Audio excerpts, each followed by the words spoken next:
નમસ્કાર, આપ જોઈ રહ્યા છો સંદેશ ન્યૂઝ, તમારી સાથે સત્યની સાથે તમામ મહત્વપૂર્ણ સમાચારો સાથે હું છું અંકિત। મહત્વપૂર્ણ સમાચારથી બુલેટિનની શરૂઆત કરીએ। આજે રાજ્યમાં સાર્વત્રિક ભારે વરસાદની આગાહી હવામાન વિભાગ દ્વારા કરાઈ છે। મહેસાણામાં અતિભારે વરસાદનું ઓરેન્જ એલર્ટ આપવામાં આવ્યું છે। સાબરકાંઠા અને અરવલ્લીમાં પણ અતિભારે વરસાદની આગાહી કરવામાં આવી છે। જૂનાગઢમાં પણ અતિભારે વરસાદનું ઓરેન્જ એલર્ટ અપાયું છે। રાજ્યના અન્ય જિલ્લાઓમાં ભારે વરસાદનું યલો એલર્ટ છે। અમદાવાદમાં આજે ભારે વરસાદની આગાહી કરાઈ છે। આગામી 5 દિવસ માછીમારોને દરિયો ન ખેડવા સૂચના અપાઈ છે। મોન્સૂન ટ્રફ અને સાયક્લોનિક સર્ક્યુલેશન સિસ્ટમ સક્રિય થઈ છે, જેના કારણે સારો એવો વરસાદ રાજ્યના અલગ અલગ જિલ્લાઓમાં વરસી શકે છે।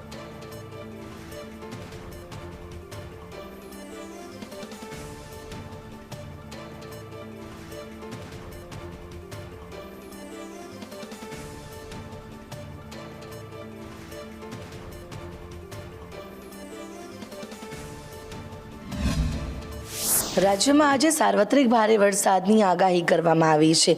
Upper air cyclonic circulation system અને ઓફશોર ટ્રફ જે છે તે અત્યારે સક્રિય છે। આ બંને સિસ્ટમના કારણે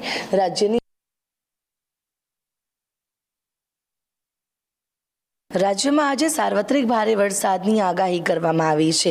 upper air cyclonic circulation system અને ઓફશોર ટ્રફ જે છે તે અત્યારે સક્રિય છે। આ બંને સિસ્ટમના કારણે રાજ્યની અંદર સાર્વત્રિક ભારે વરસાદની આગાહી કરવામાં આવી છે। કેટલાક જિલ્લાઓની અંદર ઓરેન્જ એલર્ટ પણ આપવામાં આવ્યું છે। સાબરકાંઠા, બનાસકાંઠા સહિતના, મહેસાણા સહિતના ઉત્તર ગુજરાતના જે ભાગો છે ત્યાં ઓરેન્જ એલર્ટ આપવામાં આવ્યું છે। બીજી તરફ અમદાવાદમાં પણ ભારે વરસાદનું યલો એલર્ટ આપવામાં આવ્યું છે। વડોદરા, સુરત, વલસાડ, નવસારી, તાપી, ડાંગ, દમણ, દાદરા નગર હવેલીની અંદર પણ ભારે વરસાદનું યલો એલર્ટ આપવામાં આવ્યું છે।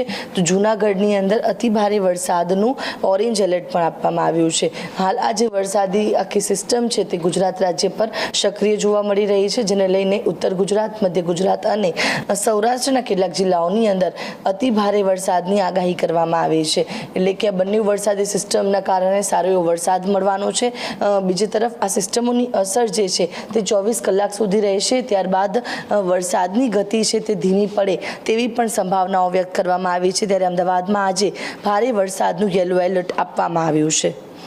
કેમેરા પર્સન મનીષ વાણિયા સાથે આયુષી યાજ્ઞિક, સંદેશ ન્યૂઝ, અમદાવાદ।